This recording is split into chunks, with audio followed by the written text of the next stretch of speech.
एक बार की बात है, गौतम बुद्ध के कई शिष्य उनके साथ जंगल में एक आश्रम में रहते थे। वे सभी बुद्ध के उपदेशों का पालन करते थे और ध्यान का अभ्यास करते थे।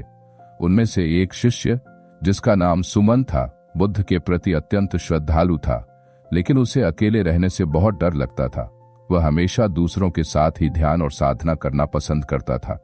एक दिन बुद्ध ने सुमन को बुलाया और कहा, सुमन, आज से तुम इस जंगल के दूसरी ओर एक गुफा में अकेले ध्यान करोगे।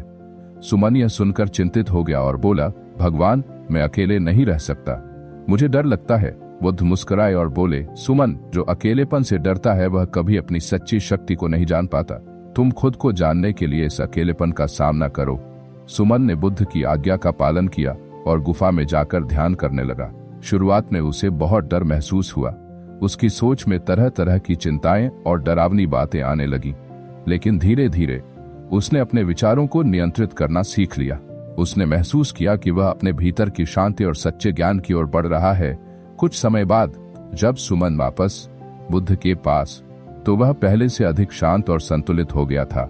बुद्ध ने उससे पूछा, सुमन, अब तुम्हें अकेलेपन से डर लगता है? सुमन ने उत्तर दिया, नहीं भगवान, अब मैंने समझ लिया है कि अकेलापन केवल बाहरी स्थिति नहीं है, बल्कि आत्मचिंतन और आत्मज्ञान प्राप्त करने का एक महत्वपूर्ण साधन है। मैंने अपने भीतर की शक्ति और शांति को पहचान लिया है। बुद्ध मुस्कुराए और बोले, यही अकेलेपन की ताकत है। यह तुम्हें खुद से मिलवाता है, तुम्हारे भीतर की शांति और सच्चाई का परिचय देता है।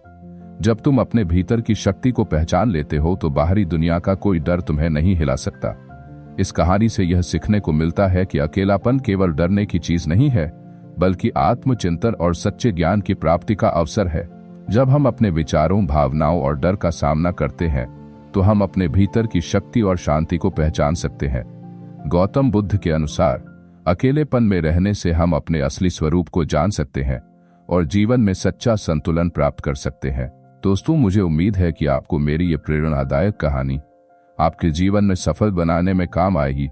दोस्तों, ऐसी प्रेरणादायक कहानी सुनने के लिए आप हमारी चैनल को सब्सक्राइब कीजिए और लाइक कीजिए।